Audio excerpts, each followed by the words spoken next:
నమస్తే. ఇవాళ మన స్టూడియోలో ప్రముఖ ఆధ్యాత్మికవేత్త ఆస్ట్రాలజర్ ముల్లపూడి సత్యనారాయణ మూర్తి గారు ఉన్నారు. గురుగారితో మాట్లాడదాం. గురుగారు నమస్కారం. నమస్కారం మణికంఠ గారు.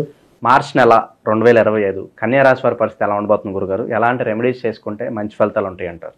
కన్యా రాశి వారికి మంచి రోజులు జరుగుతున్నాయి. అప్పుడు లాస్ట్ మంత్తో పోల్చుకుంటే ఈ మార్చి నెలలో కొంచెం 2025 సంవత్సరం పుంజుకుంటుంది. కాబట్టి ఈ ఆర్థిక పరంగా ఏ సమస్యలు లేవు వీళ్ళకి. కన్యా రాశి వాళ్ళకి ఎంతసేపు కూడా భార్యాభర్తల మధ్య గొడవలే జరుగుతున్నాయి. అండ్ దానికి కూడా పెద్ద కారణాలు లేవు. అలాగని ఈగోలా అనుకుంటే ఈగోలు కాదు. మరి ఏమిట్రా అంటే ఫిజికల్ ఎఫినిటీ తక్కువ ఉంది, మ్యూచువల్ అట్రాక్షన్ తక్కువ ఉంది. సో ఈ కారణాలుగా పరస్పర అవగాహన, పరస్పర రెస్పెక్టు, పరస్పర నమ్మకం, ఇవి లోపాల వల్ల ఈ కన్యా రాశి వాళ్ళు ఇదవుతుంది. దీనికి తోడు మనకి కన్యా రాశి వారికి సప్తమంలో ఉన్నటువంటి రాహుగ్రహంతో పాటు మార్చి 29, 2025 సంవత్సరంలో శని మీనరాశిలోకి వెళ్తున్నాడు కుంభరాశి నుంచి. దీని ద్వారా మనకి ఏమవుతుందంటే అకాల మరణాలు ఇంటి యజమానికి జరగడానికి అవకాశాలు ఉన్నాయి. అలాగే దూరపు బంధుల మరణ వార్తను వినేటటువంటి అవకాశాలు ఉన్నాయి. తద్వారా వీళ్ళందరికీ కూడా ధన ప్రాప్తి అనేటటువంటిది లభిస్తుంది. అంటే ఇప్పుడు ఉదాహరణకి చాలామంది పాపం చావు గురించి చూడగానే బాధ వస్తుంది ఎవరికైనా, కానీ తప్పదన్నమాట అందరూ కూడా. ఇప్పుడు ఈ కన్యా రాశి వాళ్ళకి మాత్రం ఇది వెంటాడుతూ ఉంటుందన్నమాట. కాకి ఈ వ్యక్తిగత జాతకాలను బట్టి మాకు కొంతమందికి ఉంటుంది. దానికి సిగ్నల్ ముందు ఇచ్చేస్తుంది. ఎవరింట్లో అయితే గుడ్లగొప్ప వచ్చినా, ఎవరింట్లో అయితే రిపీటెడ్గా 2-3 సార్లు వచ్చేసింది అనుకో, గుడ్లగొప్ప కానీ గబ్బిళం కానీ, ఖచ్చితంగా మరణం. కాకి కూడా ఇస్తుంది సిగ్నల్. అంటే కాకి వస్తే చుట్టాలు వస్తున్నారని అనుకుంటారు, కాదు, సాక్షాత్తు శనీశ్వరుడు మరి యముడి యొక్క ఇది కాబట్టి ఇలా చూస్తుంది కాకి. అది ఇలా ఒంటి కన్నుతో ఉంటుంది కాబట్టి అలా 6 సార్లు పైన మనకు కనుక కాకి వచ్చిన రిపీటెడ్గా ఇంట్లోకి వచ్చేసిన, తల మీద ఇలా కొట్టిన, కంపల్సరీ సిగ్నల్ అనేది వీళ్ళకి కన్యా రాశి వాళ్ళకి ఈ నెలలో సిగ్నల్ అందుతుంది.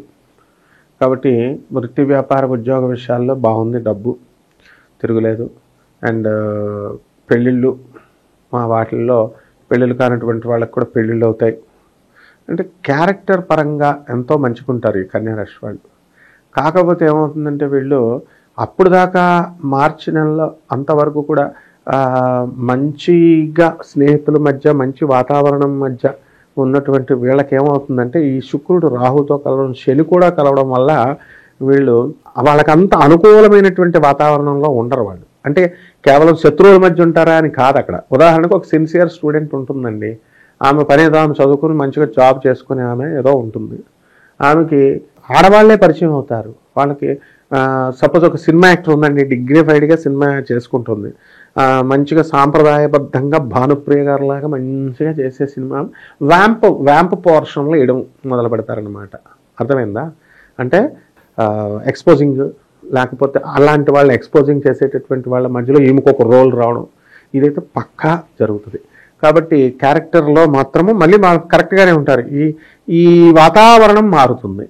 అంటే కన్యా రాశి వారికి అందరికీ కూడా మగవాళ్ళకి ప్రమోషన్స్, తర్వాత ఇవన్నీ జీతబత్యాలు పెరగడం, ట్రాన్స్ఫర్లు, ఇవన్నీ కూడా ఉంటాయి. ఇల్లు లేనటువంటి వాళ్ళు ఇల్లు కొంటారు, స్థలాలు లేనటువంటి వాళ్ళు స్థలాలు కొంటారు. మరి తెలుగు తక్కువతనం వల్ల వీళ్ళు అందరి చేత కూడా దొబ్బులు తింటూ ఉంటారు. అంటే అనాలోచితమైనటువంటి ఆలోచన. వీళ్ళు మంచి చేయాలని వస్తారు, పాపం వచ్చినా సరే అక్కడ అవతల వాళ్ళు వీళ్ళని రిసీవ్ చేసుకోవాలి కదా, అర్థం చేసుకోరు కదా. అంటే కాబట్టి వీళ్ళ చేసిన క్రియల వల్లే ప్రతిచర్యలు వీళ్ళు ఇరుక్కునేలాగా ఉంటాయి. అంటే ఉదాహరణకి మంచి చెప్పబోయి వాళ్ళ అక్కకి ఏదో చెప్పుద్ది, పెళ్ళైపోయి ఆ సిస్టర్స్ ఇద్దరు డివైడ్ అయిపోయారండి, ఎవరి కాపురాలు వాళ్ళు చేసుకోవాలా, అక్క మరి అని ఏదో సలహా ఇస్తుంది. ఆ సలహా ఏంటి, మంచి ఉద్దేశంతోనే ఇస్తుంది. ఆ అక్క ఏం చేస్తుంది, అరే తమ్ముడు ఆస్తులు సమానంగా పంచమంటుందని చెల్లి చెప్పిందిరా అంటది, వాడికి మంటుంది.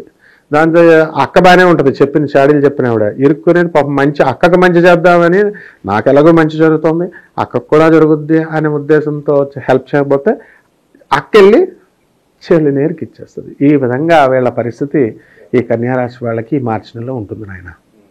అలా గురుగారు, కోర్టు సంబంధిత వ్యవహారాలు కావచ్చు, పోలీస్ స్టేషన్ చుట్టూ తిరగడం, అలాగే భూమి కాస్త కబ్జాకు గురవటం, కొంత ఇలాంటి సమస్యలతో బాధపడుతున్న వారికి ఏదైనా ఉపశమనం లభిస్తుంది అంటారా? ఉపశమనం అనేది గ్యారంటీగా లభిస్తుంది. పిటిషన్లు పెట్టుకున్నటువంటి ఒక 100 మందిలో సగం మందికి విడాకులు డైవర్స్ మ్యారేజ్ డిస్మిస్ సర్టిఫికేట్స్ ఇచ్చేస్తారు ఆర్డర్లు జడ్జి గారు. కాబట్టి సగం మందికి విడాకులు వచ్చేస్తాయి. ఇక ఫ్రీడమ్ వచ్చేసింది వీళ్ళకి, కొత్త మొగుళ్ళని చేసుకోవచ్చు, కొత్త పిల్లలు వస్తారు. సో అదొకటి వీళ్ళకి మానసిక ప్రశాంతత వస్తుంది. అండ్ రెండోది ఏంటంటే ఎంతసేపు ఇంకా లాక్కుంటాం, వాళ్ళకి నచ్చినప్పుడు ఎందుకు అని కొత్త వాళ్ళతో టైప్ అయిపోతారనమాట. ఇక భూ కబ్జాలు అవి అలాంటి గొడవలు సెటిల్ కావు. అండ్ లీగల్ బ్యాటిల్లో వీళ్ళు మరికొంతకాలం ట్రావెల్ చేయాల్సినటువంటి అవసరం ఉంటుంది. అండ్ ముఖ్యంగా రాజకీయ నాయకులు ఒకళ్ళ మీద ఒకళ్ళు కేసులు పెట్టేసుకొని సీఎం స్థాయిలో ఉన్నటువంటి వ్యక్తులు, మినిస్టర్ స్థాయిలో ఉన్నటువంటి వ్యక్తులు వాళ్ళ ఇంటర్వ్యూస్లోనే చెప్తారు మా మీద 100 కేసులు ఉన్నాయని. అందులో చాలామంది కన్యారాశి వాళ్ళు ఉన్నారు.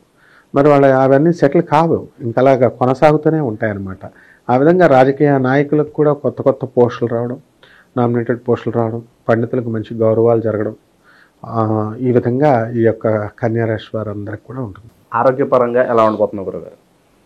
ఆరోగ్యపరంగా కన్యారాశి వారికి సట్ట నొప్పి, నడుము నొప్పి అండ్ డిస్క్, ఈ వెన్నుపూస ఉంటుంది కదా, దాని సంబంధమైనటువంటి రుగ్మతలు రావడం, ఆయుర్వేదిక్ క్లినిక్స్కి వెళ్ళి అది బోన్ ఎక్స్పాండ్ అయింది, ఎక్స్పాన్షన్ ఆఫ్ బోన్ జరిగింది అని చెప్తే ఆపరేషన్స్ సర్జరీ చేయాలని అలోపతిక్ డాక్టర్స్ చెప్తే వీళ్ళు ఆయుర్వేదంకి వెళ్ళి మసాజులు చేయించుకుంటారని చెప్పేసి వెళ్ళిపోతారు.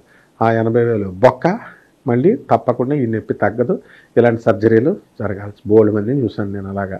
కాబట్టి వెన్నెముక ప్రాబ్లం అనేటటువంటిది కన్యారాశి వాళ్ళకి రావడానికి అవకాశం ఉంది. ఏదన్నా వ్యాపారాలు పెట్టుకోవాలంటే కనుక ఏ రంగాల్లో వ్యాపారాలు సూచిస్తారు మరి ఈ మాసంలో? వ్యాపారాలు చాలా చక్కగా మనకి సాఫ్ట్వేర్ రంగంకి వెళ్ళకూడదు, ఎలక్ట్రానిక్ సంబంధాలు వెళ్ళకూడదు, మెషినరీ, అసలే ట్రంప్ ట్యాక్సులు పెంచుతున్నాడు ఇప్పుడు. తర్వాత ఇనుము సంబంధించినటువంటి వ్యాపారాలు, ఆయిల్ సంబంధమైనటువంటి వ్యాపారాలు ఇవేమీ చేయకూడదు. ఏం పెట్టుకోవాలంటే నీళ్ళ బిజినెస్, పాల బిజినెస్, మందు బిజినెస్, రెస్టారెంట్స్, పబ్స్, ఇలాంటివి, మెడికల్ షాపులు, ఇలాంటి బిజినెస్లు బాగుంటాయి. ఇస్త్రీ పెట్టి business, dry cleaners, fancy shops, ఇలాంటి బిజినెస్లు బాగుంటాయి అన్నమాట. అండ్ భారీ స్థాయిలో చేయాలి అనుకున్న వాళ్ళు ఎలక్ట్రానిక్స్, ఈ ఐరన్ వాళ్ళు కొంతకాలం ఆగడం మంచిదన్నమాట. అలాగే ఫ్యాక్టరీస్ కూడా డిస్పోజల్ చేయాలని వీళ్ళు ట్రై చేస్తూ ఉంటారు, అవి జరుగుతాయి ఈ నెలలో.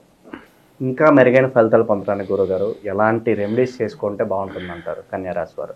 సాంప్రదాయబద్ధమైనటువంటి జ్యోతిష ప్రకారము మనకి ఈ యొక్క శని జపం చేసుకోవాలి, శని స్తోత్రాలు చదవాలి, శనికి 1.5 కిలో నల్ల నువ్వులు, నల్లని వస్త్రాన్ని పేద బ్రాహ్మణులకి శనివారం నాడు ఉదయం 8 గంటలకి దానం చేయాలి.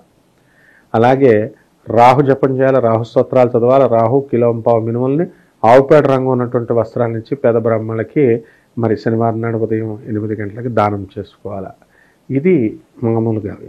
తంత్ర జ్యోతిష ప్రకారము వీళ్ళు ఏం చేయాలండి అని అంటే నల్ల బట్టలు కుట్టించి చక్కగా రోడ్డు మీద పిచ్చోళ్ళలాగా అడుక్కునే వాళ్ళు ఉంటారు చూడు, వాళ్ళకి దానం చేయాలి. అలాగే ఎర్రగడ్డ మెంటల్ హాస్పిటల్ ఉంది చూడు, అలాంటి మెంటల్ పేషెంట్స్కి వీళ్ళు ఏమైనా స్వీట్లు కానీ ఏమైనా కొనుక్కొని వస్తువులు, తినే వస్తువులు లేదా బట్టలో ఏదో ఒకటి దానం చేసుకోవడం మంచిదన్నమాట. ఈ విధంగా చేస్తే సరిపోతుంది.